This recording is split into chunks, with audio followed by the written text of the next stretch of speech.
Astaghfirullah. Bismillahirrahmanirrahim.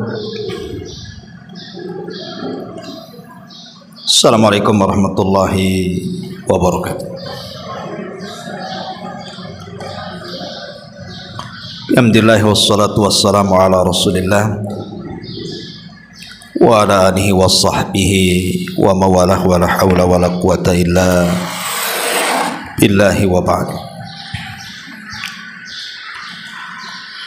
Alhamdulillah, di pagi hari ini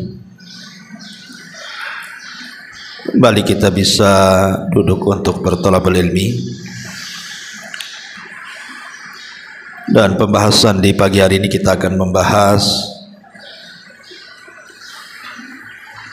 pelajaran-pelajaran berharga khususnya untuk keluarga, diambil dari faedah-faedah yang terdapat dalam surah At-Tahrim. Ma'asyiral muslimat yang dimuliakan Allah Subhanahu wa taala, di dalam surah At-Tahrim ini Allah Subhanahu wa taala menyebutkan kepada kita 5 keluarga, di mana 5 keluarga ini sebagiannya menjadi percontohan bagi kita kaum muslimin, dan sebagiannya lagi menjadi peringatan bagi kita kaum muslimin. Di mana 5 keluarga ini, pertama bicara tentang keluarga Nabi sallallahu alaihi wasallam, dan itu disebut di dalam permulaan surat sampai beberapa ayat setelahnya. Kemudian setelah itu bicara tentang keluarga dari Nuh alaihi salatu wassalam. Kemudian yang ketiga bicara tentang keluarga Lut. Kemudian yang keempat bicara tentang keluarga Fir'aun. Dan yang terakhir bicara tentang Maryam.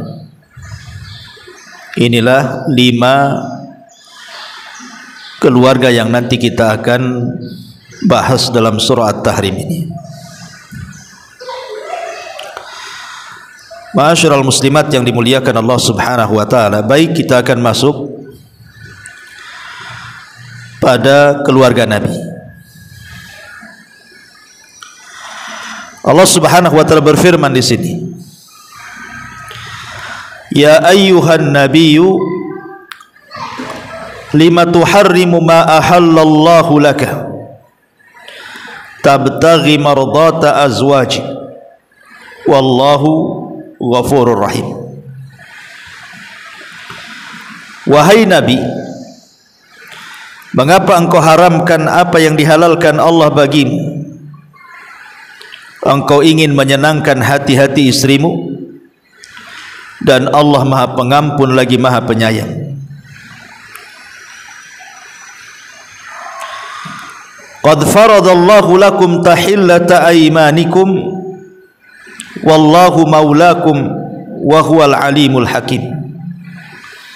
Sungguh Allah telah mewajibkan kepadamu membebaskan diri dari sumpahmu, dan Allah adalah pelindung dirimu, dan Dia Maha mengetahui lagi Maha bijaksana. Wa idh asarra an-nabiyyu ila ba'di azwajihi haditha falamma nabba'at bihi wa adharahu Allahu alaihi arrafa ba'dahu wa a'rada an ba'din falamma nabbaha bihi qalat man anba'aka hadha qala nabba'ani al-alimul khabir. Dan ingatlah ketika secara rahasia Nabi membicarakan suatu peristiwa kepada salah seorang istrinya, lalu dia menceritakan peristiwa itu kepada yang lainnya, dan Allah memberitahukan peristiwa itu kepada nabinya. Lalu nabinya memberitahukan kepada istrinya sebagian dan menyembunyikan sebagian lainnya. Maka ketika dia atau nabi memberitahukan pembicaraan itu kepada istrinya, ia bertanya, siapa yang telah memberitahukan hal ini kepadamu? Maka nabi menjawab, yang memberitahukan kepadaku adalah Allah yang maha mengetahui lagi maha meneliti. In tatuba ilallah faqad sagat qulubukuma. Jika kamu berdua bertobat kepada Allah, maka sungguh hati kamu berdua telah condong untuk menerima kebenaran. Wa in tadhahara alaihi fa innallaha huwa maulahu wa Jibril wa salihul mu'minin wal malaikatu ba'da dzalika zahir. Dan jika kamu berdua saling membantu menyusahkan nabinya, maka sungguh Allah menjadikan pelindungnya dan juga Jibril dan orang-orang yang baik yang beriman, dan setelah itu malaikat-malaikat adalah penolongnya.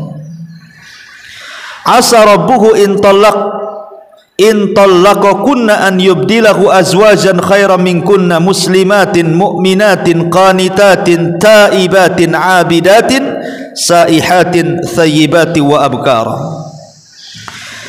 Jika dia nabi menceraikan kamu, boleh jadi Allah akan memberi ganti kepadanya dengan istri-istri yang lebih baik dari kalian, perempuan-perempuan yang patuh, yang beriman, yang taat, yang bertobat, yang beribadah, yang berpuasa. Boleh jadi seorang janda ataupun perawan. Inilah 5 ayat pertama dalam surah At-Tahrim berbicara tentang keluarga Nabi. Taib, sedikit kita jelaskan asbab nuzulnya dulu. Jadi asbab nuzul surah At-Tahrim ini ada 2 kisah. Kisah yang pertama itu disebutkan bahwa Nabi SAW suatu ketika berada di giliran Zainab bintu di giliran Hafsah bintu Umar radhiyallahu an. Jadi Nabi sedang menggilir Hafsah. Tiba-tiba kemudian Hafsah ini ada keperluan ingin menemui ayahnya Umar bin Khattab radhiyallahu an. Karena Hafsah agak lama berada di rumah ayahnya Umar bin Khattab, kemudian Hafsah pulang. Rupanya Nabi SAW berada di rumahnya bersama budaknya Maria Al-Qibtiyah, dan Rasul menggauli Maria di rumah Hafsah. Dan Maria itu kan budaknya. Sebenarnya secara agama halal kan itu menggauli seorang budak. Cuman Hafsah cemburu. Seolah-olah Hafsah mengatakan, kenapa mesti di rumah dia melakukan hubungan? Kan bisa di tempat lain gitu maksudnya. Jadi Hafsah cemburu. Karena melihat kemarahan Hafsah, maka Nabi SAW akhirnya kemudian berjanji untuk tidak menggauli Maria lagi. Karena supaya Hafsah redam emosinya, tidak marah. Maka dari sini turun ayat, ya ayyuhan nabi lima tuharrimu ma ahallallahu lak tabtaghi mardata azwajik. Wahai nabi, mengapa engkau mengharamkan apa yang dihalalkan Allah bagimu? Engkau ingin menyenangkan istri-istrimu? Tidak boleh. Ya. Karena menggauli budak itu halal. Dan ini juga berlaku umpamanya ada seorang suami punya 2 istri. Kemudian salah satu istri yang mungkin safar, akhirnya kemudian dibawalah salah satu istrinya ke rumah yang safar itu, kemudian melakukan hubungan di rumah itu. Secara syariat tidak ada masalah, kan begitu ya. Itulah yang kemudian turun ayat ini, karena Hafsah ketika itu melarang, seolah-olah ini kan rumah saya, kenapa tidak melakukan hubungan di tempat lain gitu, kenapa mesti di rumah saya, itu maksudnya. Makanya Rasul bersumpah untuk tidak menggauli Maria, tapi sumpahnya salah. Kenapa? Karena mengharamkan yang dihalalkan Allah. Tidak ada masalah. Masalahnya di segi mana kan itu? hanya untuk menyenangkan istri kemudian melanggar agama, kan tidak boleh. Maka turun ayat ini. Ini satu kisah. Kisah yang kedua, kita tahu bahwa Hafsah dengan Aisyah radhiyallahu anha itu termasuk dekat. Jadi istri-istri Nabi juga ada kubu-kubuan tuh. Ada kubu Aisyah dengan Hafsah gitu ya. Ada kubu siapa gitu ya. Jadi yang paling dekat itu hubungan Aisyah dengan Hafsah itu dekat sekali. Terkadang keduanya saling mengalah. Jadi terkadang giliran Rasul di rumah Hafsah, kata Hafsah ke rumah Aisyah saja. Kadang-kadang di rumah Aisyah, kata Aisyah kok ke rumah Hafsah saja. Memang dua istri Nabi ini luar biasa hubungannya, Hafsah dan juga Aisyah Ummul Mukminin radhiyallahu anha. Jadi suatu hari entah giliran Hafsah entah giliran Aisyah radhiyallahu anha, Nabi sallallahu alaihi wasallam ketika itu hendak menemui salah satu istrinya, imam Hafsah atau Aisyah. Rupanya di tengah jalan mampir di rumah Zainab. Karena ketika itu rumah Zainab terbuka pintunya. Ya, Nabi sallallahu alaihi wasallam ingin menyapa saja. Masuk, menyapa, mendoakan terus pulang. Karena bukan giliran di rumah Zainab. Cuman Zainab ini kan namanya suami. Dia masuk ke rumahnya, tentu Zainab ingin juga menyenangkan suaminya Nabi. Dibuatlah minuman air madu, dan itu minuman kesukaan Nabi, air madu itu. Setelah kemudian Rasul minum air madu itu, kemudian Rasul pulang karena memang bukan di giliran Zainab malam itu. Masalahnya ketahuan sama Hafsah ataupun sama Aisyah radhiyallahu anha, jangan-jangan Nabi sallallahu alaihi wasallam mampir sebentar menggauli Zainab. Itu kan giliran malam saya gitu maksudnya. Ya. Jadi ketika Rasul sampai tadi rumah Hafsah atau Aisyah, dua istri Nabi ini sudah kong kali kong tuh, saking cemburunya. Masa giliran saya kok menggauli istrinya di sana gitu ya. Kan ada gilirannya juga dia. Jadi sepakat ketika Nabi SAW ngomong dengan Zainab, dengan Hafsah, kata Hafsah, kayaknya mulutmu bau wahai Rasul.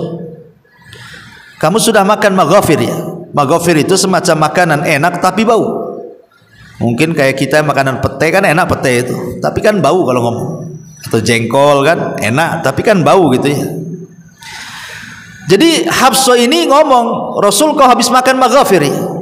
Kata Rasul, tidak.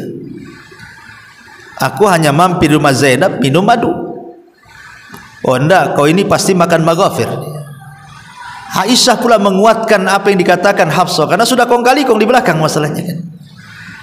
Iya Rasul, mulutmu bau maghafir, kata Aisyah. Rasul bingung lah, bahasa kita, nggak ada maghafir. Kenapa? Cuman karena yang ngomong dua orang berarti benar. Kalau yang ngomong satu orang kan nggak benar. Jadi karena yang ngomong dua orang, terpaksalah Nabi berdusta. Akhirnya Rasul mengatakan, tidak, aku tidak makan maghafir, aku hanya minum madu. Tapi kalau lantaran minum madu kalian tidak suka dengan bau itu, maka demi Allah aku tidak akan minum selamanya. Hanya untuk menyenangkan istri-istrinya kan itu. Turun ayat, ya ayyuhan nabi lima tuharrimu ma ahallallahu lak tabtaghi mardata azwaji. Wahai nabi, mengapa engkau mengharamkan apa yang dihalalkan Allah? Madu itu halal, kenapa kau haramkan? Apakah engkau haramkan hanya karena ingin menyenangkan istrimu? Tidak boleh. Yang Allah halalkan tetap halal sampai kiamat, yang Allah haramkan tetap haram sampai kiamat. Tidak boleh menghalalkan sesuatu yang haram atau sebaliknya hanya karena mencari keridhaan manusia. Tidak boleh. Halal halal, haram haram. Dari sini menunjukkan apa? Nabi SAW itu sayang dengan istri-istrinya.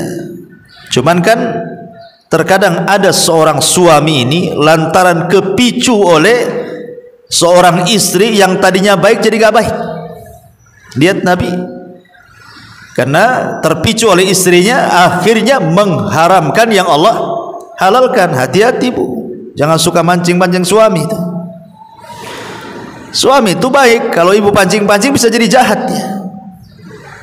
Tolonglah bang, masa kita pakai motor terus? Pakailah mobil yang jelek-jelek pun tak apalah. Kata suaminya, tak ada duit deh, ya carilah terserah. Akhirnya ngerampok dia kan. yang penting beli mobil. Ini bahaya nih, korupsi di kantornya. Nah, ini kadang-kadang pengaruh seorang istri itu seperti itu, mudah untuk menguasai dan mempengaruhi suaminya. Hati-hati Bu, jangan suka mempengaruhi yang negatif. Karena seorang wanita kalau sudah mempengaruhi itu lebih hebat dibandingkan seorang suami mempengaruhi istri. Ya. Dan ini juga di sini menunjukkan apa Bu? Tentang tidak boleh seseorang itu cemburu berlebihan. Di sini kan ada kecemburuan berlebihan namanya seorang istri itu. Makanya disebutkan bahwa Nabi Shallallahu Alaihi Wasallam pernah mengatakan, Inna minal ghirah ma yuhibbullahu wa minha ma yubghidullahu. Cemburu itu ada yang dicintai Allah, ada juga yang dibenci Allah. Allati yuhibbullaha al-ghiratu fi allati yuhibbullaha al-ghiratu fi raibati wal ghiratu allati yubghidullah al-ghiratu fi ghairi raibati. Kata Nabi sallallahu alaihi wasallam, cemburu yang disukai,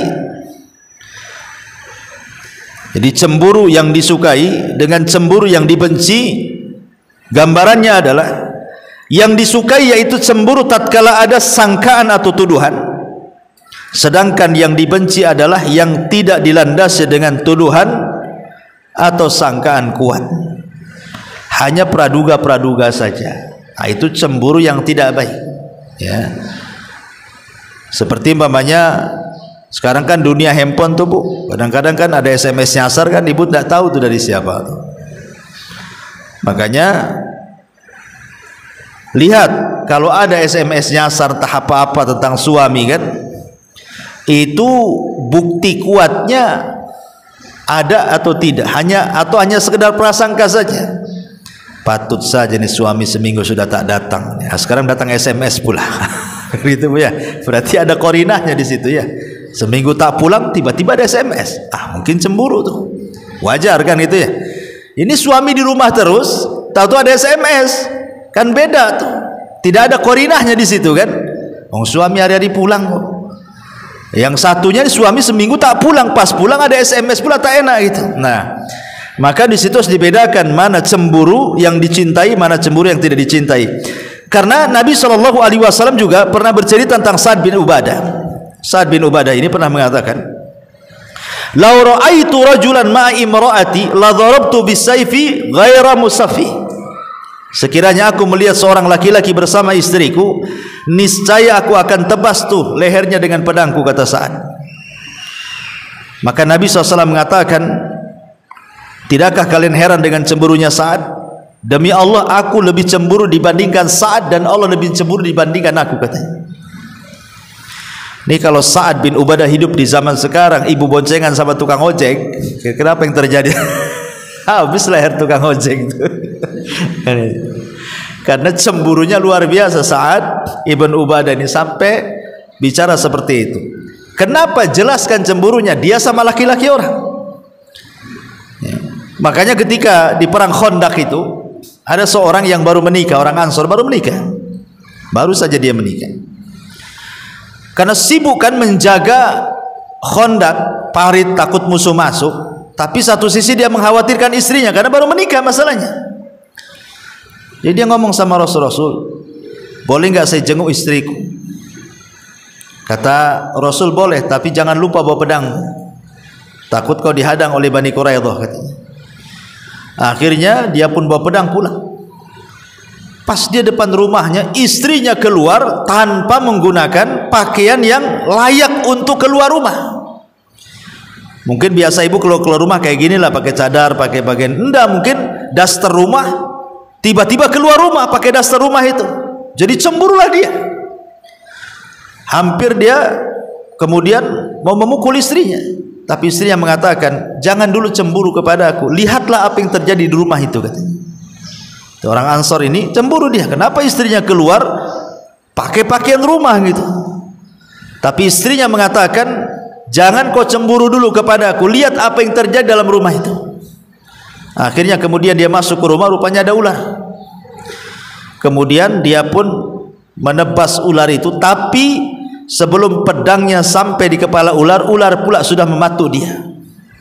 Baru ditebasnya. Jadi ular berhasil mematuk dia, dia pun berhasil menebas ular itu. Akhirnya dua-duanya mati. Ularnya mati, sahabat ini juga mati. Kemudian sampailah berita ini kepada Rasul dan mengatakan, ingat, di kota Madinah ini ada jin-jin Islam. Kalau ada ular di rumah kalian jangan langsung dibunuh, kata Rasul, tapi diusirlah 3 kali. Kalau dia tidak mau pergi, baru kau boleh bunuh setelah baca ta'awudz, kata Rasul. Ya, tapi lihat bagaimana kecemburuan sahabat ini. Kiranya ada apa kok istrinya kok keluar pakai pakaian kayak gitu gitu ya. Taib. Ini juga contoh bagaimana sahabat Nabi SAW cemburu.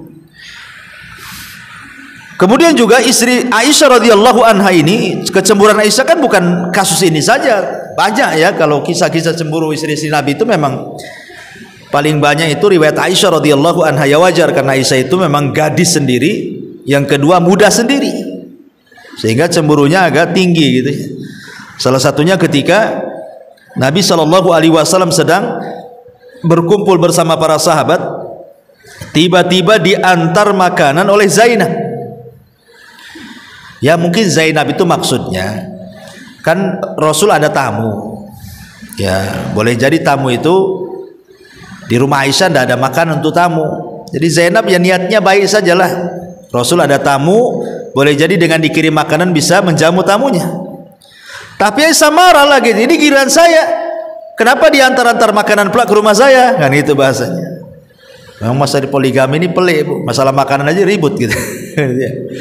Akhirnya kemudian itu makanan yang ada di piring itu tiba-tiba dipecahkan di hadapan para sahabat, di depan Nabi lagi. Tapi Nabi SAW untuk menghilangkan suudzon, supaya sahabat ini jangan berburuk sangka kepada Aisyah. Ya bisa saja sahabat kalau pergi dia akan mencela Aisyah, masa istri Nabi kayak gitu, kan bisa saja nanti sahabat ngomong begitu. Sebelum itu terjadi, Nabi SAW menjelaskan kepada para sahabat, gharat ummukum, biarin, istri saya itu lagi cemburu, biarin saja, katanya, supaya sahabat tidak suudzon di situ. Baru setelah sahabat pergi, Rasul ngomong sama Aisyah, karena engkau sudah memecahkan piring, menumpahkan makanan, kau harus ganti. Dan piring di zaman itu kan susah nyarinya, kan kayak sekarang pecah piring bisa beli. Zaman dulu ya susah cari piring gitu ya, jadi mahal piring itu. Akhirnya diganti lagi lah piringnya ya. Intinya di sini bahwa Nabi SAW ditegur oleh Allah Subhanahu wa taala, jangan mengharamkan yang dihalalkan Allah Subhanahu wa taala. Kemudian di sini ayat yang keduanya, Allah Subhanahu wa taala memerintahkan Rasul untuk membayar kafarah sumpah. Dan ini juga berlaku kepada siapapun yang bersumpah dan ingin mencabut sumpahnya, maka dia harus membayar kafarah sumpah. Dan itu disebutkan di dalam Al-Quran, la yu'akhidukumullahu billagwi fi aimanikum walakin yu'akhidukum bima aqadtumul aiman fakaffaratuhu it'amu asyarati miskina mimma awsati ma tut'imun ahlikum aw kiswatuhum aw tahrirul qabatin faman lam yajid fasyamu thalathata ayyamin dzalika kafaratu aimanikum idza halaftum. Allah tidak menghukum kamu disebabkan sumpah-sumpah kamu yang tidak sengaja untuk bersumpah, tetapi Dia menghukum kamu disebabkan sumpah-sumpah yang kamu sengaja. Maka kafaratnya, denda pelanggaran sumpahnya, memberi makan 10 orang miskin, yaitu dari makanan yang biasa kamu berikan kepada keluargamu, atau memberi mereka pakaian, atau memerdekakan seorang budak sahaya. Barang siapa yang tidak sanggup, maka kafarahnya berpuasa 3 hari berturut-turut. Ini kafarah sumpah namanya. Ya, pamannya ibu bersumpah ibu dusta, kemudian bersumpah, ingin mencabut sumpahnya karena sudah tobat. Aduh, saya ini terpaksa lah bersumpah padahal saya ini salah. Ya. Namanya ada orang mencuri, ketahuan. Kemudian bersumpah, kamu nyuri? Tidak, demi Allah saya tidak nyuri. Padahal dia nyuri tuh. Kemudian pencuri ini tobat, ingin mengembalikan barang curiannya, tapi kan dia sudah bersumpah dia tidak mencuri. Akhirnya dia tobat, oh ini salah saya ini betul mencuri. Takut dia dengan Allah. Maka cara melepaskan dari sumpah, memberi makan 10 fakir miskin, atau memberi pakaian 10 fakir miskin, atau memerdekakan seorang budak. Kalau tidak sanggup maka puasa 3 hari. Nah, ini juga berlaku kepada orang yang bernazar nih. Kalau bernazar tidak sanggup, demi Allah kalau saya sembuh dari penyakit, saya akan beli sapi dan saya akan sembelih dan saya akan berikan kepada fuqara wal masakin. Sudah sembuh tak sanggup beli sapi, ya, berarti dia harus bayar kafarah sumpah itu karena sudah bersumpah. Nazar kan sumpah. Nah, sumpahnya seperti ini, puasa 3 hari atau memberi makan ataupun pakaian kepada 10 orang fuqara wal masakin. Nah, ini juga masuk dalam kategori ini. Kemudian pada ayat ketiganya Allah mengatakan, wa id asarra an-nabiyyu ila ba'di azwajihi haditha. Dan ingatlah ketika secara rahasia Nabi membicarakan sesuatu peristiwa kepada salah seorang istrinya, maksudnya Hafsah. Falamma amba'at bihi wa adkharahu ilaihi wa adkharahu Allahu alaihi. Lalu dia menceritakan peristiwa ini kepada Aisyah dan Allah memberitahu peristiwa itu kepada Nabi. Jadi Nabi ini ngomong sama Hafsah pula disampaikan kepada Aisyah. Padahal ini pembicaraan rahasia, tidak boleh yang tahu kecuali Nabi dengan Hafsah saja. Hafsah pula cerita sama Aisyah. Akhirnya ceritanya Hafsah kepada Aisyah itu diketahui Nabi lewat Jibril. Dikasih tahu bahwa Hafsah sudah menceritakan apa yang kau ceritakan kepada dia, dia ceritakan pula kepada Aisyah. Ya. Makanya di sini mengatakan falamma naba'at bihi wa adkharahu Allahu alaihi arrafa ba'dahu wa arada an ba'din. Lalu dia menceritakan peristiwa itu kepada Aisyah dan Allah memberitahukan peristiwa itu kepada Nabi. Lalu Nabi memberitahukan kepada Hafsah sebagian dan menyembunyikan sebagian yang lainnya. Ini kelembutan Nabi. Hafsah, kamu ngomong yang sama Aisyah begini, tapi Rasul tidak menceritakan secara detail. Padahal Rasul tahu apa yang dibicarakan Hafsah kepada Aisyah itu, tapi Rasul ingin menjaga perasaan istrinya. Yang penting cukuplah Hafsah tahu bahwa Nabi sudah tahu, begitu maksudnya. Akhirnya kemudian Hafsah heran, siapa yang memberitahu kamu wahai Rasul bahwa aku cerita kepada Aisyah gitu ya? Maka Rasul mengatakan nabba'aniyal alimul khabir, telah memberitahu kepadaku Allah yang maha mengetahui dan maha teliti. Dari sini seorang wanita, seorang istri harus pandai-pandai merahasiakan rahasia. Tidak boleh. Terutama sering saya katakan, dulu pernah saya jelaskan, ada beberapa perkara yang tidak boleh diceritakan kepada siapapun. Tidak boleh diceritakan kepada siapapun. Salah satunya urusan rumah tangga. Tidak boleh. Walaupun antar madu, ini kan antar madu sebenarnya kan. Aisyah istri Nabi, Hafsah juga istri Nabi, tetapi tetap disalahkan, tidak boleh. Artinya bahwa rumah tangga dengan Hafsah, ya cukuplah rumah tangga dengan Hafsah. Aisyah jangan tahu. Sebagaimana Rasul punya rahasia dengan Aisyah, yang lain juga jangan tahu, gitu maksudnya.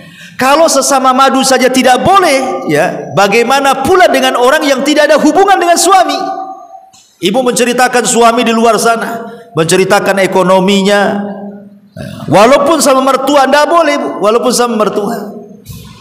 Atau ibu pulang ke rumah orang tua, ceritakan pula suami, aduh suami payah nih Bu katanya. Kenapa? Tak tahu nih, bulanannya nggak naik-naik segitu saja.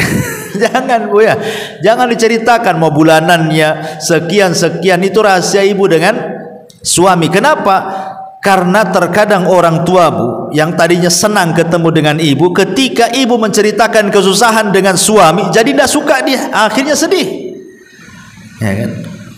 Berarti ibu mendolimi orang tua namanya. ketemu senang-senang, habis cerita orang tua sedih, kepikiran jadinya. Banyak orang-orang yang kemudian kepikiran akhirnya meninggal gara-gara kepikiran anak. Ya, orang tua itu banyak yang sakit kemudian meninggal itu gara-gara kepikiran anaknya. Makanya kenapa Nabi Yusuf alaihi salatu wassalam ketika memboyong semua keluarganya dari Palestina ke Mesir, kan sudah kumpul tuh 11 saudaranya, termasuk 10 saudaranya yang menyakiti dia, yang memasukkan dia ke dalam sumur itu. Nabi Ayub kan bertanya, Yakub itu, Nabi Yakub bertanya kepada Yusuf, maksudnya tolong ceritakan bagaimana kau bisa menjadi seperti sekarang, jadi Perdana Menteri di Mesir gitu. Yusuf tidak menceritakan secara detail. Kalau Yusuf mau menceritakan secara detail, tentu akan menyinggung perbuatan saudaranya kan. Oh dulu waktu saudara-saudara saya yang 10 orang ini, dia ngajak main ketika usiaku 10 tahun, dialah yang mencemplungkan aku ke sumur. Habis itu datang pedagang, kemudian aku diambil, dijual ke, mungkin perasaan bapaknya akan sakit hati lah kepada anak-anak yang lain kan itu. Apalagi sekarang Yusuf sudah berbuat baik kepada dia dan mereka. Tapi Yusuf tidak menceritakan soal itu. Yusuf menjaga perasaan Yakub dan hanya menceritakan soal penjara, kemudian soal takwil mimpi, kemudian raja memilih dia menjadi Perdana Menteri Keuangan. Itu saja. Dia tidak diceritakan dari awal. Lah faedahnya kata para ulama, ketika Yusuf tidak menyinggung perbuatan saudara-saudaranya kepadanya, menunjukkan bagaimana Yusuf memberikan tarbiyah kepada seorang anak. Jangan sekali-kali menceritakan sesuatu yang buat sedih orang tua. Salah satunya apa? Biasanya orang tua sedih kalau anak menceritakan keluarga dia. Itu kebanyakan tuh. Ya. Ibu datang ke rumah orang tua ibu menceritakan kondisi ekonomi keluarga, itu jadi sedih orang tua tuh. Pandailah berdusta dengan orang tua sebagaimana orang tua pandai berdusta dengan anaknya. Ibu sakit, tidak nak, sehat, padahal sakit ya. Besoknya dia meninggal, baru stres anaknya, ya kan? Karena orang tua itu pandai berbohong tuh kemananya. Masa anak tak pandai berbohong sama orang tuanya? Gimana nak dengan suamimu? Baik-baik saja, alhamdulillah. Padahal hari-hari perang dunia. Biar orang tua tidak kepikiran gitu maksudnya. Ya. Nah ini yang kemudian diajarkan, jangan sampai apalagi urusan ranjang, lebih tidak boleh lagi diceritakan kepada orang. Ya, ini juga diantara nasihat daripada surah At-Tahrim ayat ke-3. Kemudian ayat yang keempatnya, in tatuba ilallah faqad sagat qulubukum wa in tadhahara alaihi fa innallaha huwa maulakum wa jibril wa salihul mu'minin wal malaikatu ba'da dzalika zahir. Jika kalian berdua, hei Hafsah dan Aisyah, mau bertobat, maka sungguh hati kalian berdua telah condong untuk menerima kebenaran. Kalau kalian tobat dan mau tobat, alhamdulillah, berarti kalian telah menempuh jalan yang benar. Tetapi wa in tadhahara alaihi, kalau kalian berdua bersepakat bersekongkol untuk menjatuhkan aku, kata Nabi, fa innallaha huwa maulahu, ingat Allah yang akan menjadi pelindungku, Jibril yang akan menjadi pelindungku, orang-orang yang beriman yang akan jadi pelindungku. Kalian berdua ini siapa? Ya kan? Dari sini menunjukkan bahwa tidak boleh seseorang itu menyakiti Nabi, hatta istri-istrinya, karena ini sudah menyakiti Nabi, kong kali kong kan, bersepakat keburukan untuk mencelakakan Nabi. Maka siapapun yang bersepakat untuk mencelakakan Nabi, ingat, Nabi itu punya pelindung, Allah, Jibril, dan orang-orang yang beriman. Dan isyarat umumnya adalah tidak boleh seorang istri menyakiti suaminya tanpa ada alasan. Isyaratnya tidak boleh. Sebagaimana Aisyah dan Hafsah saja tidak ada alasan menyakiti Rasul. Maknanya apa? Kita selaku orang yang beriman juga terkena ayat ini. Ibu-ibu tidak boleh menyakiti hati suami tanpa alasan. Ya. Contoh umpamanya mengatakan, bang, ceraikan saya aja bang, katanya. Kata suaminya, kenapa? Ya, pokoknya saya tidak suka lah. Nah, itu kan alasannya jelas lah kalau minta cerai, bu. Sebab kalau minta cerai tidak ada alasan, kata Nabi SAW, siapapun wanitanya yang meminta cerai kepada suaminya tanpa alasan, maka wanita itu tidak akan mencium bau surga. Ingat, siapapun wanitanya meminta cerai kepada suaminya hulu tanpa ada alasan yang benar, maka sama dengan ibu tidak masuk ke dalam sorga. Bau sorga aja nggak kecium. Bahkan wanita itu sudah dilaknat Allah Subhanahu wa ta'ala. Kecuali ada alasan jelas, Ustaz, suami saya tidak mau sholat, ya saya kepengen suami saya ini sholat. Nah, jelaskan itu ya. Karena orang yang meninggalkan sholat bisa kufur. Berarti seolah-olah ibu merasa kalau kufur berarti saya hari-hari bersama orang kufur, kan itu. Ada alasan jelas. Itu pun kalau bersabar jauh lebih baik. Kalau bersabar jauh lebih baik. Nanti kita contohkan bagaimana di sini kesabaran Nuh dan Lut, seorang nabi.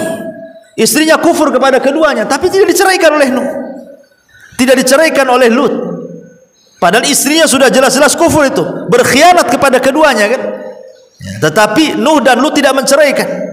Begitu juga sebaliknya nanti kita lihat keluarga Fir'aun, di mana Asya bintu Muzahim bertahan, dia tidak minta cerai kepada Fir'aun, kan?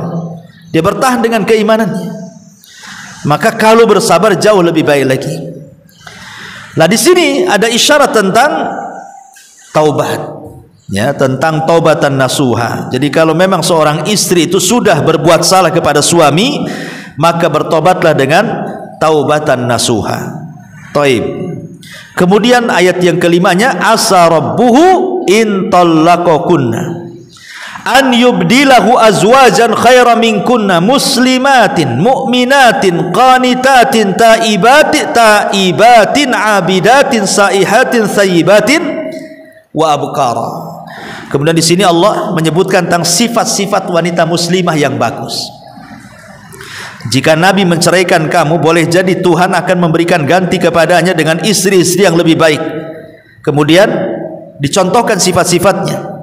Pertama, muslimah, dia perempuan-perempuan yang patuh. Ini sifat terbaik seorang istri adalah patuh. Patuh kepada Allah, kemudian patuh kepada suami. Kemudian mukminat, yang beriman, menjaga ibadahnya kepada Allah Subhanahu wa ta'ala, ya, beriman kepada Allah dan juga Rasulnya. Kemudian qanitat, yang taat. Kemudian taibat, yang mudah bertobat. Kemudian abidat, yang mudah beribadah. Kemudian saihat, yang mudah berpuasa. Kemudian thayyibati wa abkar, bisa janda bisa perawan. Artinya ma'asyiral muslimat yang dimuliakan Allah Azza wa Jal, jangan merasa bahwa kalau suami itu berpisah dengan ibu, nanti suami tidak mendapatkan yang jauh lebih baik daripada ibu. Salah. Boleh jadi Allah bisa memberikan yang jauh lebih baik daripada ibu, ya, kalau itu alasan perceraiannya itu tidak jelas, gitu kan. Nah, ini juga harus paham. Baru setelah itu, setelah Rasulullah menceritakan keluarga Nabi, baru Allah menceritakan umumnya keluarga manusia kaum muslimin. Ya ayyuhalladzina amanu qu anfusakum wa ahlikum nara waquduhan nas wal hijarah 'alaiha malaikatun ghiladun shidadun la ya'sunallah ma amarahum wa yaf'aluna ma yu'marun. Wahai orang-orang yang beriman, jagalah dirimu dan keluargamu dari api neraka yang bahan bakarnya adalah manusia dan batu, penjaganya malaikat-malaikat yang kasar dan keras, yang tidak durhaka kepada Allah terhadap apa yang Dia perintahkan kepada mereka, dan selalu mengerjakan apa yang Allah perintahkan kepada mereka. Jadi setelah Allah menceritakan keluarga Nabi, baru menceritakan umumnya keluarga Islam. Jadi tugas keluarga itu, baik suami ataupun istri, jaga diri kalian wahai para suami, wahai istri, kemudian keluarga kalian wahai para suami, wahai para istri. Artinya suami juga harus menjaga dari api neraka, setelah itu ngajak istrinya, atau sebaliknya, ya. Karena kan terkadang Allah Subhanahu wa ta'ala memilihkan jodoh, ada mungkin istrinya jauh lebih pandai agama dibandingkan suaminya, atau sebaliknya suaminya jauh lebih pandai agamanya dibandingkan istrinya. Kan mesti dalam keluarga kan seperti itu. Ada suaminya dia hijrah duluan, istrinya belum. Ada sebaliknya, istrinya hijrah pula duluan, suaminya belum. Atau suaminya jauh lebih cerdas agamanya dibandingkan istrinya, atau sebaliknya. Maka sama-sama terkhitab dengan ayat ini, ya, wahai orang-orang yang beriman, baik laki-laki atau perempuan, jaga diri kalian. Jaga diri kalian, baru jaga keluarga kalian. Jadi istri yang lebih pandai agamanya, jaga agamanya, ajak suaminya juga untuk seperti dia. Ataupun suaminya lebih cerdas agamanya, jaga agama suami, ajak istrinya untuk seperti dia. Makanya Rasul mengatakan, semoga Allah merahmati seorang laki-laki yang ketika melihat istrinya tertidur di malam hari, kemudian mengambil air diperciki wajahnya, kemudian diajak sholat malam, kan itu. Atau sebaliknya, kata Rasul, semoga Allah merahmati seorang wanita, seorang istri yang membangunkan suaminya, kalau tidak mau bangun diciprati wajahnya dengan air, kemudian diajak sholat berdua. Artinya di sini kan kewajibannya tetap dua-duanya di sini. Imma istri mengingatkan suami, atau sebaliknya suami mengingatkan istri, gitu maksudnya. Di sini kalimatku anfusakum wa ahlikum nar. Setelah itu baru Allah Subhanahu wa taala berbicara tentang 4 keluarga di zaman dulu, di zaman sebelum Nabi sallallahu alaihi wasallam. Baik, Allah Subhanahu wa taala berfirman dalam ayat ke-10-nya, "Dharaballahu mathalan lilladzina kafaru imra'ata Nuhin wa imra'ata Lut kanata tahta abdaini min ibadina salihaini fakhanatahuma falam yughniya anhuma minallahi syai'ah wa qila dkhulan nara ma'ad dakhilin." Allah membuat perumpamaan bagi orang-orang kafir, istri Nuh dan istri Lut. Keduanya berada di bawah pengawasan 2 hamba yang saleh di antara hamba-hamba kami. Lalu kedua istri itu berkhianat kepada keduanya, maksudnya kepada Nuh dan juga Lut. Tetapi kedua suaminya tidak dapat membantu mereka sedikit pun dari siksa Allah. Dan dikatakan kepada kedua istri itu, masuklah kalian ke dalam neraka bersama orang-orang yang masuk neraka. Taib, di sini Allah Subhanahu wa taala mencontohkan 2 wanita yang harus dihindari sifat-sifatnya oleh ibu. Pertama istri Nuh, yang kedua istri Lut. Keduanya berkhianat kepada suaminya. Tapi kata Abdullah ibn Abbas radhiyallahu anhuma, berkhianat di sini bukan selingkuh, tidak. Mustahil seorang istri Nabi selingkuh, tidak. Bukan perselingkuhan. Yang dimaksud khianat di sini adalah, adapun istrinya Lut, kenapa berkhianat dengan Lut? Karena istri Nuh itu dan istri Lut itu dua-duanya jadi mata-mata. Ya. Istri Nuh juga mata-mata, istri Lut juga mata-mata, dua-duanya jadi mata-mata. Mata-mata siapa? Mata-mata orang kafir untuk mengawasi suaminya. Coba bayangkan. Jadi kalau ada orang yang beriman yang hendak masuk Islam datang kepada Nuh, kan orang-orang ini takut ketahuan kaumnya, sehingga terkadang sembunyi-sembunyi. Kalau ingin belajar kepada Nuh itu sembunyi-sembunyi. Ya. Lah orang yang ingin masuk Islam ini di zaman Nuh alaihi salatu wasalam, kemudian sembunyi-sembunyi di rumah Nuh gitu ya, nanti ketahuan istrinya. Lah istrinya ini ngelaporkan kepada kaumnya bahwa si anu beriman kepada suami saya, katanya. Akhirnya ketahuan, marah kan. Nanti kalau udah ketahuan, nanti dijauhin dah. Terkadang dihina, dicaci, dimaki dan disiksa. Ini pengkhianatan istrinya Nuh ini, menjadi mata-mata orang kafir. Siapapun yang beriman kepada Nuh secara rahasia dikasih tahu. Bahkan sebelum orang mengatakan suaminya gila, dia dulu yang mengatakan gila. Jadi kalau ada turun wahyu, orang lain belum mengatakan gila, dia dulu mengatakan gila sama suaminya. Ah, itulah istrinya Nuh. Dia jadi mata-mata orang kafir. Adapun istrinya Lut, dia juga sama, jadi mata-mata kaum Sodom. Jadi kalau ada tamu yang sembunyi-sembunyi datang dari jauh menemui Lut alaihi salatu wassalam, maka istrinya Lut ini ngasih tahu sama preman-preman pasar itu, di rumahnya ada laki-laki. Karena mereka sudah kong kali kong, kalau ada tamu yang datang ke rumah Lut, apalagi dia laki-laki tampan, kau cukup membakar sebuah kayu bakar, nanti asapnya membumbung ke langit, itu pertanda bahwa di rumahmu ada tamu laki-laki. Nanti kamu dapat imbalan. Akhirnya jadi mata-mata. Kalau setiap ada tamu dia pura-pura nyalain ini, karena sebab kalau pergi ngasih tahu kan ketahuan. Jadi pakai kayu bakar aja dibakar, nampak ada asap ngepul, berarti ada tamu di rumah Lut tuh. Maka nanti kaum Sodom datang, kemudian akan menyakiti tamu-tamu Lut itu. Lihat bagaimana pengkhianatan kedua wanita ini kepada suaminya.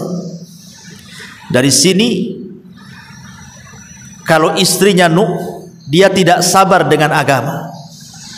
Kalau istrinya Lut tidak sabar dengan akhlak, ya. Berarti yang harus ibu jaga dari peristiwa ini, as-sabatu fid din was-sabatu fil akhlak.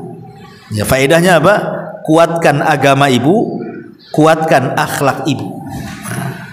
Dari dua kisah ini, karena istrinya Nuh melenceng dalam agama, kalau istrinya Lut melenceng dalam akhlak. Ya, disuruh tamu-tamunya diculik, kemudian disodomi, sama-sama laki-laki kan gitu. Kan akhlak namanya. Tapi kalau istrinya Nuh ini agama, dia memberitahu orang-orang yang beriman. Maka bekal dalam keluarga itu adalah akhlak dan agama. Makanya Nabi SAW mengatakan, "Idza ja'akum man tardawna dinahu wa khuluquhu fazawwijuhu." Kalau ada yang meminang putrimu, sementara laki-laki ini bagus agamanya, bagus akhlaknya, kawinkan. Kenapa? Kalau tidak, hancur keluarga anakmu nanti. Dari sini Rasul mensyaratkan apa? Agama dan akhlak. Ya, diambil dari peristiwa ini. Yang ibu harus pahami, agama dan akhlak tidak bisa dipisahkan. Kadang ada ibu itu rajin sholat, sholatnya rajin, masya Allah, puasanya rajin, luar biasa, baca Qur'annya, zikirnya, hadir di majelis taklim juga rajin. Tapi lisan ibu itu galak sama suami, lebih tajam daripada pisau dapur. Tapi nggak adalah pisau dapur itu rata-rata nggak tajam kan, Bu? Kalau tajam habislah keiris semua ya jempol ibu itu. Jadi ya pakai silet lah, setajam silet lah kan. Lah ini belum berakhlak ibu. Ibu boleh beragama, tapi ibu belum berakhlak sama suami. Sama dengan suami juga sama, rajin ngaji, rajin ini, rajin itu, tapi masih nyakiti dengan lisannya. Berarti suami ibu belum berakhlak. Tapi ada ibu itu subhanallah baik sama suaminya, dipuji-pujilah suaminya, sampai senanglah suami itu sama ibu, karena melihat ibu ini mungkin orangnya lembut, tidak pernah marah, kata-katanya dijaga, menghargai suaminya. Tapi tak sholat pula lah ibu ini, ya. Puasa Ramadan, orang puasa makan pula siang-siang, tapi baik akhlaknya, cukup tidak, ya. Ibu boleh berakhlak, tapi ibu tak punya agama. Makanya harus digandengkan antara akhlak dan agama ini. Makanya Rasul mengatakan, kalau ada laki-laki meminang putrimu, lihat dua sisi, lihat agamanya, lihat akhlaknya. Belum tentu kuat agama, kuat di akhlak, belum tentu kuat di akhlak, dia kuat di agama. Maka ambil dua-duanya. Karena penyimpangan istrinya Nuh di agama, kalau penyimpangan istrinya Lut di akhlak. Makanya ini yang harus dipahami, bahwa istiqomahlah dalam agama dan juga dalam akhlak, ya, penting, ya. Taib. Kemudian Allah Subhanahu wa taala mengatakan di sini kepada kedua istri Nuh dan Lut ini, waqilat khulan nar ma'ad dakhilin. Dari sini tidak ada hubungan kekerabatan walaupun dengan Nabi, sekalipun dia istri Nabi, kalau dia orang jahat tetap masuk neraka. Artinya kedekatan dengan seorang nabi, bahkan nasab sekalipun, tidak bisa menolong pada hari kiamat. Ini istrinya nabi loh, tidak bisa ditolong. Tetap saja kalau masuk neraka ya neraka.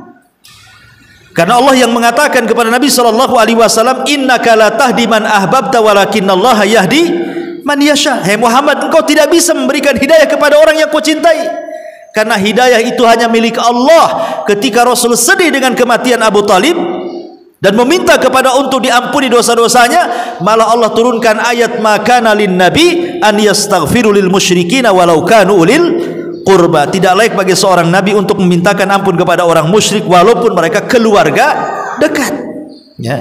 Jadi percuma walaupun istri seorang nabi, atau mungkin ibu ini istri seorang ustadz, ya, seorang kiai, seorang ajengan, ya, kalau ibu tidak punya agama, ya tidak bisa masuk surga, ditarik suaminya, tetap aja ibu masuk neraka, ya. Karena amalan itu akan ditanggung sendiri-sendiri, sebagaimana dosa juga akan ditanggung oleh sendiri-sendiri. Taib. Kemudian setelah itu di sini juga ada faedah bahwa Nabi juga tidak sanggup memberikan hidayah.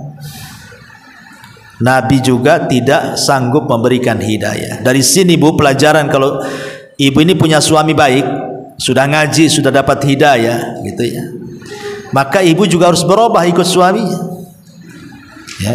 Jangan karena suami nggak negor ibu ya, suami saya nggak sholat, nggak apa-apa, dia nggak marah kok, kamu yang marah kan gitu ya. Loh, suami saya loh di rumah tuh nggak ngapa-ngapain sama saya begini dibiarin, dicuekin saja. Jangan nunggu suami, hidayah itu dicari Bu ya. Tetap sama-sama berubah, suami juga berubah, ibu juga berubah. Makanya perlunya tanasu dalam keluarga seperti ini, saling mengingatkan dia ya. Karena hidayah itu bukan di tangan suami, juga bukan di tangan ibu. Menunjukkan bahwa hidayah itu di tangan Allah, bukan di tangan manusia. Nanti kisah setelahnya, bagaimana Fir'aun itu, siapa yang tidak kenal Fir'aun?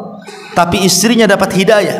Dari Fir'aun hidayahnya? Tidak, dari sendiri istrinya Fir'aun yang mencari-cari agama yang benar, akhirnya beriman kepada Musa.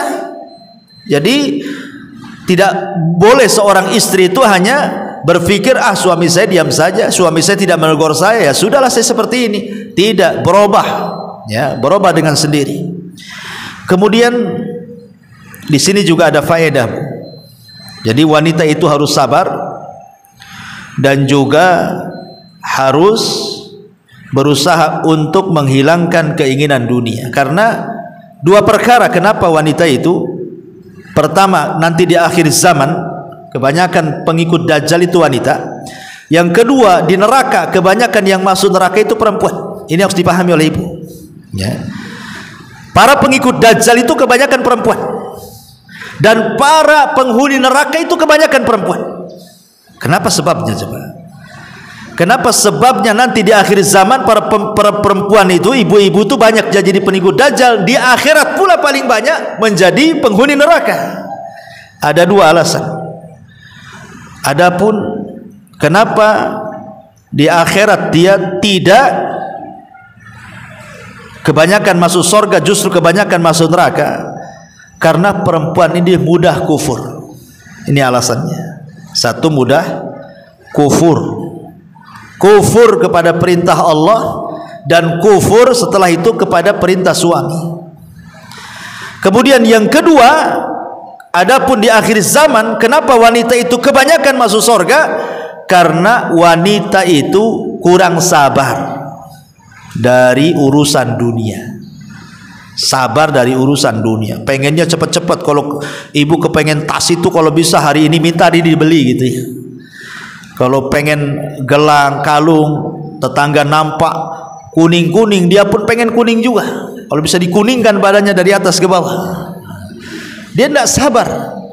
Makanya nanti di akhir zaman itu, Dajjal itu kan fitnahnya fitnah harta dia. Ibu mau apa? Kata Dajjal, mau gelang? Bumi keluarkan gelangnya. Keluarlah gelang tuh. Ibu mau apa? Sepatu bermerek? Bumi keluarkan sepatunya tuh. Keluarkan tasnya, keluarkan apa yang mau di ibu itu. Dajjal itu dipenuhi itu. Gimana ibu-ibu nggak teler gitu ya, nggak ngiler bahasa kitanya. Semua yang ibu inginkan di tangan Dajjal bisa. Mau pakaian bagus, mau tas bagus, mau apa saja, ngomong sama Dajjal, tiba-tiba ada di hadapan. Ya kebanyakan pengikut Dajjal lah. Ngapain saya ikut suami saya, katanya. Minta tas nggak dikasih, minta sama Dajjal dikasih, bagus ikut Dajjal gitu kan. Nah ini kan masalah Bu. Karena tidak sabar dengan dunia. Tidak sabar dengan dunia, hati-hati. Jadi pengikut Dajjal. Kalau hari ini ibu tidak sabar dengan dunia, kalau ketemu Dajjal, saya yakin Bu 100% ibu jadi pengikutnya tuh. Ya. Enggak Ustadz, saya sudah ngaji di sini. Enggak, tetap aja walaupun udah ngaji tetap ikut Dajjal Bu. Enggak sabar ya. Yang kedua kufur. Ini bahaya, kufur dengan suami. Ini lain lagi, bukan jadi pengikut Dajjal, jadi penghuni neraka malah gitu kan. Lebih parah lagi. Kalau yang tadi jadi penghuni Dajjal, ini jadi penghuni neraka ketika ibu sudah suka kufur dengan suami. Kufur kepada suami adalah ketika tidak menghargai kebaikan suami. Makanya kenapa Rasul mengatakan kalau seorang istri hendak mencela suami itu timbang kebaikan suami. Lebih banyak kebaikannya atau lebih banyak keburukannya. Kalau lebih banyak kebaikannya, maka kurangilah tensi marahnya. Oh, suami saya masih 90% baik, 10% aja yang tidak baik. Nah, berarti ibu diam tuh, karena masih banyak kebaikannya. Lain kalau keburukannya lebih banyak dibandingkan kebaikannya, terserah kan itu. Nah, maka ini penting. Makanya dari sini Allah Subhanahu wa taala baru menceritakan tentang kisah percontohan orang-orang yang beriman. Percontohan ibu nih. Wa daraballahu mathalan lilladzina amanu imra'ata fir'aun idh qalat rabbi ibni li indaka baitan fil jannah wa najjini min fir'auna wa amalihi wa najjini minal qaumidz zalimin. Dan Allah membuat perumpamaan bagi orang-orang yang beriman. Siapa orang-orang yang beriman yang jadi perumpamaan bagi keluarga-keluarga Islam itu? Istri Fir'aun. Siapa istri Fir'aun, Bu? Asiyah bintu Muzahim, yang disebutkan dalam hadis Nabi SAW, kamula minar rijali kathirun walam yakmul minan nisa illa arba'ah. Laki-laki sempurna di dunia banyak, tapi wanita sempurna itu sedikit, hanya ada 4 orang saja. Kemudian Rasul menyebutkan urutan pertama Asiyah bintu Muzahim, urutan kedua Maryam bintu Imran, urutan ketiga Khadijah bintu Huwailid, urutan terakhir Fatimah bintu Rasulullah. Kemudian Rasul tak lupa dengan Aisyah dan mengatakan adapun Aisyah dengan wanita satu dunia seperti makanan tharid yang paling enak di antara makanan yang tidak enak. Ya. Berarti di sini ada 5. Asiyah, Maryam, Khadijah, Fatimah, Aisyah. Ya, radhiyallahu anhu. Adapun Asiyah bintu Muzahim. Asiyah bintu Muzahim ini sebagaimana, ini kebalikan daripada istri Nuh dan istri Lut. Kalau istri Nuh ini dia menghabarkan orang-orang yang beriman kepada Nuh kepada orang kafir, kalau Asiyah menyembunyikan sebaliknya. Jadi ketika Nabi Musa alaihi salatu wasallam berdakwah kepada keluarga Fir'aun itu, banyak orang-orang yang beriman tapi menyembunyikan keimanan. Siapa yang melindungi? Asiyah yang melindungi. Dia lindungi itu. Nggak ada yang tahu kalau di istana Fir'aun itu banyak yang beriman. Kenapa? Karena ada Asiyah yang melindunginya. Dia kebalikan daripada istri Nuh, ya kan? Tetapi suatu hari ketika Masyitah, istri salah satu tukang sisir daripada anak putri Fir'aun ini sedang nyisir anak putrinya Fir'aun, jatuh sisirnya. Kemudian ketika jatuh diambil baca basmalah, bismillah, diambil sisirnya. Kata anak putri Fir'aun itu, siapa yang kau maksud dengan Allah di situ? Apakah yang dimaksud bapakku Fir'aun gitu ya? Lihat anaknya sampai didoktrin bahwa bapaknya Tuhan. Kata Masyitah, bukan, Allah itu Tuhanku, Tuhanmu, dan Tuhan bapakmu, katanya. Gitu ya.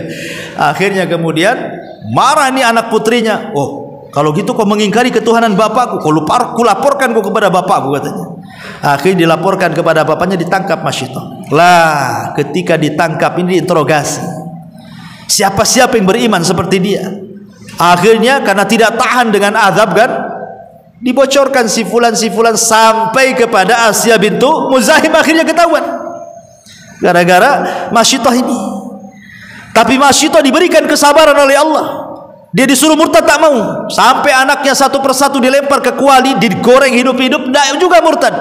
Sampai bayi yang terakhir dilempar pun hampir dia goyang, tapi bayinya bisa bicara dan mengatakan, wahai ibunda, innaki alal haq, engkau di atas kebenaran, cemplungkan saja dirimu ke dalam penggorengan itu, kita akan berjumpa di sorga. Makanya ketika Rasul Isra Mi'raj kemudian masuk ke sorga, Rasul mencium bau yang sangat harum sekali. Dia bertanya, Jibril, ini bau siapa kok harum sekali? Kata Jibril, itulah Masyitah. Masyitah, ya, Masyitah yang menyisiri putri Fir'aun itu. Jadi sampai di sorga. Intinya di sini, ma'asyiral muslimat yang dimuliakan Allah Azza wa Jalla, bagaimana kesabaran Asiyah bintu Muzahim. Dia orang nomor 2 Mesir. Segala keinginan dunia dilayan. Apalagi dia dicintai oleh Fir'aun, suaminya. Fir'aun itu cinta mati dengan Asiyah bintu Muzahim. Makanya berkali-kali ketika Fir'aun hendak membunuh Nabi Musa, dihalang-halangi, Asiyah tidak jadi dibunuh, menunjukkan cintanya Fir'aun kepada Asiyah. Ya. Tetapi Asiyah diberikan kemewahan luar biasa di Mesir, orang nomor 2 ratunya Mesir gitu ya. Tapi dia mengorbankan dunia hanya untuk beriman kepada Musa, anak angkatnya. Dia korbankan dunia. Dari sini ada faedah apa? Sabar menghadapi dunia. Ya kan? Masyito saja lihat apa namanya, Asiyah bintu Muzahim. Dia sudah nikmat di atas nikmat. Coba, apapun yang ia minta disediakan, dayang-dayang di mana-mana, dihargai, dihormati, hidup di lingkungan istana. Tapi dia rela diazab Fir'aun sampai mati hanya gara-gara mempertahankan agamanya. Luar biasa.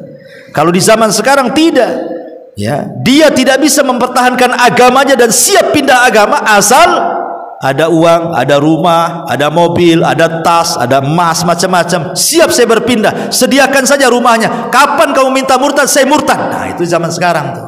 Kan itu ya. Ya, disuruh murtad sama suaminya, murtad dia. Ya, kan di Batam banyak orang-orang murtad. Kenapa? Karena tidak sabar dengan dunia. Kalau sabar dengan dunia seperti Masyito, tidak akan seperti yang dialami siapa? Ummu Sulaim. Ketika datang Abu Tolha, orangnya ganteng, orangnya gagah, orangnya kaya, terpandang, mau melamar kepada Ummu Sulaim. Kata Ummu Sulaim, gadis mana yang menolak dirimu wahai Abu Tolha? Ya, tidak ada yang pantas menolakmu. Kau ganteng, kau gagah, kau kaya, kau dihormati. Masalahnya aku menolakmu cuma satu, karena engkau menyembah batu. Coba kau nyembah Allah, katanya. Aku mau. Akan mantap tuh. Tidak bergeming dengan harta namanya. Ya, ini juga pelajaran bahwa seorang istri harus bersabar dengan dunia. Ya, karena biasanya buruknya akhlak seorang istri kepada suami itu karena tidak sabar dengan dunia. Biasanya meminta sesuatu, kepengen kalau bisa suaminya juga mengadakan permintaannya, kan pengen itu kalau bisa langsung dibelikan, pengen ini kalau bisa langsung dibelikan. Kadang-kadang yang dibelikan itu bukan kebutuhan vital dalam keluarga sebenarnya. Nanti sudah dibeli bosan juga tuh. Suaminya setengah mati cari uang itu untuk beli tas, tidak pernah dipakai juga sama dia. Jadi amarah awalnya saja pengen punya, sudah punya dibiarkan saja. Nah, ini juga masalah ya. Jadi ini juga pelajaran bagi wanita-wanita muslimah. Tirulah Asiyah bintu Muzahim, bersabar dengan dunia. Bahkan ketika keimanannya ketahuan, akhirnya Fir'aun memberi 3 hari waktu untuk bertobat, mengakui ketuhanannya. Asiyah tidak mau. Maka Fir'aun membawa Asiyah ke atas bukit, kemudian diikat di atas bukit, dipanaskan dengan terik matahari, tidak diberi minum, tidak diberi makan, sampai lemas. Setiap hari Fir'aun datang, kau akui aku Tuhanmu? Kata Asiyah tidak. Besoknya datang lagi, kau akui aku Tuhanmu? Terus 3 hari sampai lemas, gak makan gak minum. Tapi Asiyah subhanallah, dia merasakan kelezatan. Persis seperti perkataan Bilal ketika dia sudah masuk Islam, kemudian Islam sudah tersebar di masa Amirul Mukminin Umar bin Khattab. Ada seorang sahabat bertanya kepada Bilal, ya Bilal, bagaimana kau bisa tahan disiksa oleh orang-orang Quraisy itu sampai yang mukul itu berhenti mukul kalau sudah capek memukul dirimu? Bagaimana kau bisa tahan? Maka Bilal mengatakan, karena aku gandengkan antara nikmat iman dengan sakitnya azab, katanya. Aku gandengkan tuh. Rupanya lezatnya iman lebih tinggi dibandingkan sakitnya azab. Makanya aku tidak merasakan, katanya. Nah, ini lihat, ketika nikmatnya iman itu mendominasi daripada azab, nah, seperti istrinya Fir'aun ini enggak terasa dia. Mau disiksa hari-hari ya, dia nikmati, tersenyum terus. Ya. Sampai akhirnya ketika Fir'aun sudah putus asa, dilempar dia dari ketinggian tuh, dari atas bukit. Lah ketika hendak dilempar itulah dia berdoa, dan doanya diabadikan di dalam Al-Qur'an, Rabbibnili indaka baitan fil jannah wa najjini min fir'auna wa amali wa najjini minal qaumi zalimin. Ya Allah, enggak apa-apa aku mati di jalanmu, tapi tolong bangunkan untukku di sisimu sebuah istana di sorga. Bangunkan untukku di sisimu sebuah istana di sorga, dan selamatkan aku dari Fir'aun, maksudnya di kekufurannya dan juga perbuatannya, dan selamatkan aku dari orang-orang zalim itu. Akhirnya sebelum dia mati, Allah perlihatkan sorga di hadapannya. Jadi keinginannya Allah penuhi. Sebelum mati diperlihatkan istananya. Kemudian dia baru mati. Lihat bagaimana wanita nomor 1 dari kalangan wanita di Mesir setelah Fir'aun harus mati seperti ini hanya gara-gara membela agama. Dan itu sebuah percontohan bahwa satu, perlunya istiqomah dalam agama, yang kedua perlu sabar dari dunia. Nah, itu bekal yang penting dari pelajaran istri Fir'aun. Kemudian yang terakhir ayat 12-nya, wa Maryama binta Imran allati ahsanat farjaha wa nafakhna fihi min ruhina wa saddaqat bi kalimati rabbiha wa kutubihi wa kanat minal qanitin. Dan Maryam putri Imran yang memelihara kehormatannya, maka kami tiupkan kepada rahimnya sebagai sebagian dari roh ciptaan kami, dan dia membenarkan kalimat-kalimat Tuhannya dan kitab-kitabnya, dan dia termasuk orang-orang yang taat. Maryam percontohan wanita terbaik dunia. Bagaimana tidak? Maryam itu dihina dan dicaci maki kehormatannya. Dia wanita yang suci. Siapa yang lebih suci daripada Maryam di dunia ini? Dia tidak pernah keluar dari mihrabnya, Bu. Sujud, ruku, ibadah, kalau bahasa kitanya baca Quran, zikir, ngaji saja. Tiba-tiba Allah uji dengan kehamilan. Kemudian orang membicarakan soal dia, tapi Maryam diam. Ya, maka ini sebagai pelajaran kepada ibu bahwa sekelas Maryam saja tidak lepas dari omongan orang. Itu maksudnya ya. Sekelas Maryam loh, wanita suci tidak lepas dari omongan orang, apalagi sekelas ibu. Ya pasti diomongin orang lah. Pasti ibu akan suatu hari itu akan yang menggibah ibu, menghina ibu, merendahkan. Pasti ada orang-orang yang seperti itu. Maka jadilah seperti Maryam, diam. Tawakal kepada Allah Subhanahu wa taala, karena manusia tidak lepas dari ucapan manusia. Anggap saja ucapan manusia itu seperti debu yang kalau angin datang dia berlalu.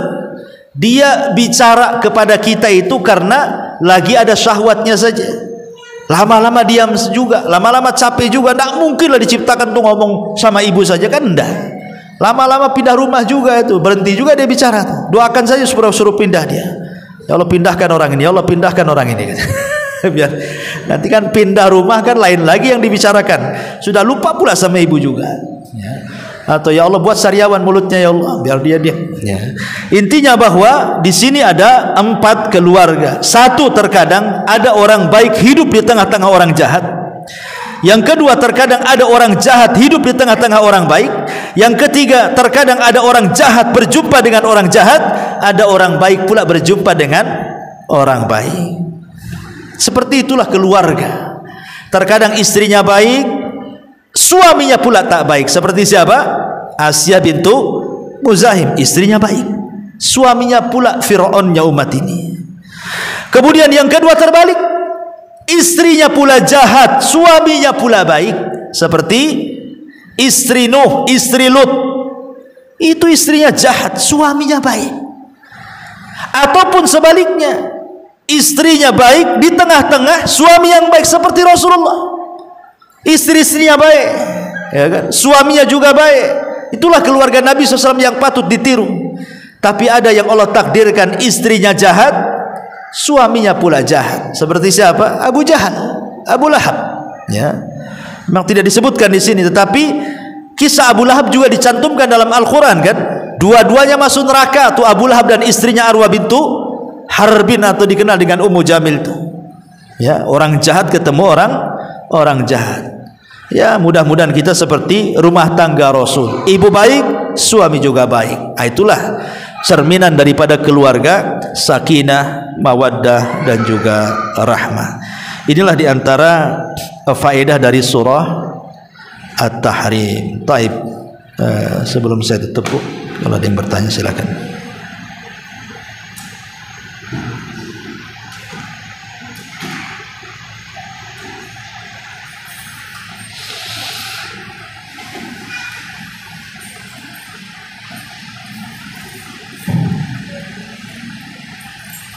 Bismillah. Assalamualaikum Ustaz. Waalaikumsalam warahmatullahi wabarakatuh. Alhamdulillah, kajian hari ini sungguhnya itu di hati kami ya Ustaz, sebagai seorang istri, sebagai seorang wanita ya Ustaz. Yang pertama, dari perumpamaan ada cerita dari istrinya Nabi Nuh dan Nabi Lut Ustaz. Di situ diceritakan masalah akhlak Ustaz. Ketika kita seorang belajar hari-hari ikut kajian ya Ustaz, sulit menerapkan ilmu yang sudah didapatkan. Bahkan saat kita menjadi orang yang tidak sabar, gampang tersinggung, gampang mengambil suatu keputusan yang sebenarnya keputusan yang diambil itu salah, dan susah memaafkan ketika apa yang diambil itu sudah salah, dan susah untuk mengakui kepada orang yang dia sudah bersifat sabar. Di situ apa yang terjadi sesungguhnya pada dirinya Ustaz? Itu kepada pertama. Orang yang mempertahankan kesalahan gitu ya. Ya, itu kan hanya ego saja sebenarnya ya. Apalagi dalam dunia keluarga, memang apabila ada masalah itu biasanya kalau kedua-duanya tidak sadar, pasti dua-duanya akan mempertahankan egonya. Pasti itu. Suami akan mempertahankan kesuamiannya dengan egonya dia gitu. Istri juga sama. Kalau bertengkar itu pasti itu. Makanya kenapa kemudian di sana hendaklah seorang suami mengurangi akalnya dan ikut perasaan sedikit. Hendaklah seorang istri menghilangkan perasaannya, pakai akalnya sedikit, biar imbang. Nah, gitu ya. Jadi suami kurangi akalnya itu. Ya, kurangi akalnya, ambil perasaannya sedikit. Nah, kalau istri terbalik gitu ya.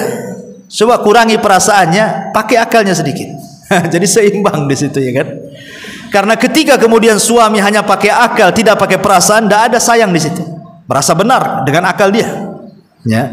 Ketika istri kemudian hasih ikut perasaan saja, di mata dia suami salah. Menurut perasaan dia kan itu ya. Padahal benar gitu. Dia tidak menggunakan akalnya di situ. Akhirnya terkadang memutuskan sesuatu yang salah putusannya.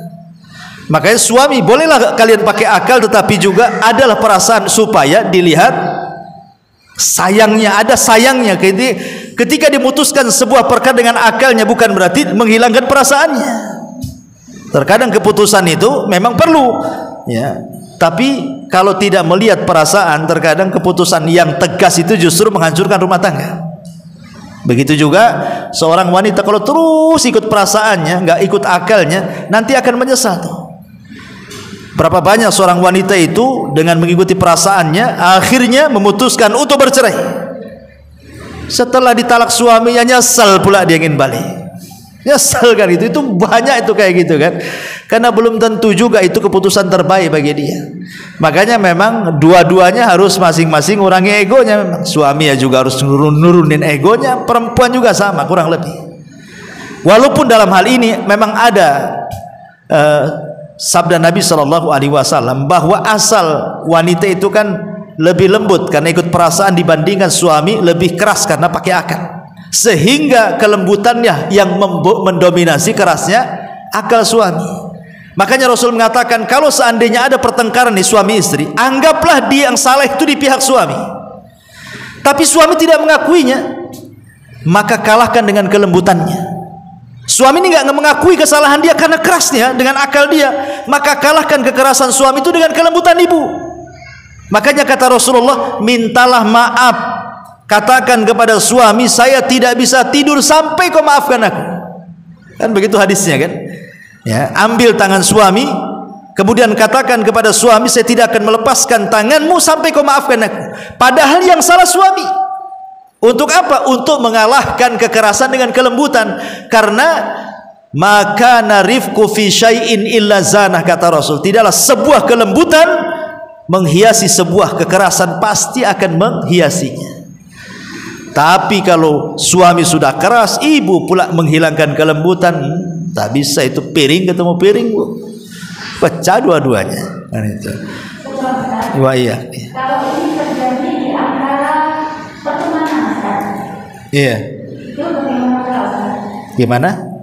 Yang tadi ketika itu terjadi di keluarga suami istri. Kalau terjadi di luar. Ini kalau terjadi ada Tetangga atau kawan atau sahabat gitu ya. Ya, harus saling memberikan uzur. Itu penting. Nabi SAW ketika berpesan kepada Abi Musa al-Ash'ari dan Mu'adh bin Jabal, itu kan dua orang sahabat Nabi loh. Ketika hendak pergi berdakwah ke Yaman, tidak mungkinlah keduanya berselisih. Tapi Rasul mengatakan wala takhtalifa, kalian jangan berselisih lah ya. Padahal cuma dua. Ya, dua orang saja mungkin berselisih, apalagi sudah rame-rame. Sehingga perlunya ngasih uzur. Selama masih perkataan orang itu bisa ditakwil, maka takwilkan dengan takwil yang baik. Mungkin saudara kita ini marah-marah dengan kita, takwilkan, boleh jadi dia lagi masalah dengan suaminya, kita pula yang kena gitu.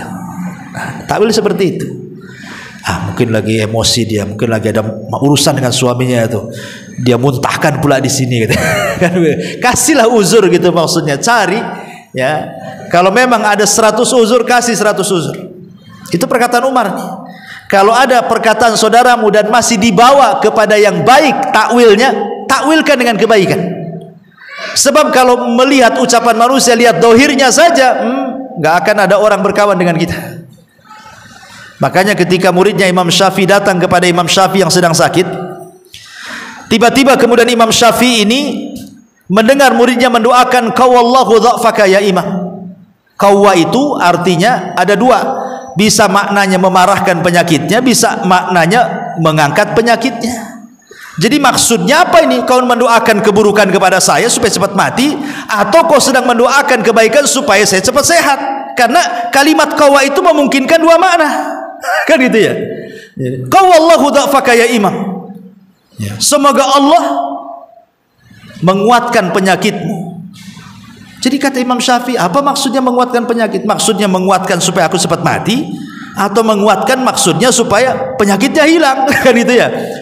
Kata muridnya, oh enggak, bukan itu maksud saya wahai imam. Maksud saya semoga Allah menyembuhkan penyakitmu. Kata Imam Syafi'i, walaupun engkau ini memaknai yang kedua, ya, aku yakin kau tidak bermaksud seperti itu.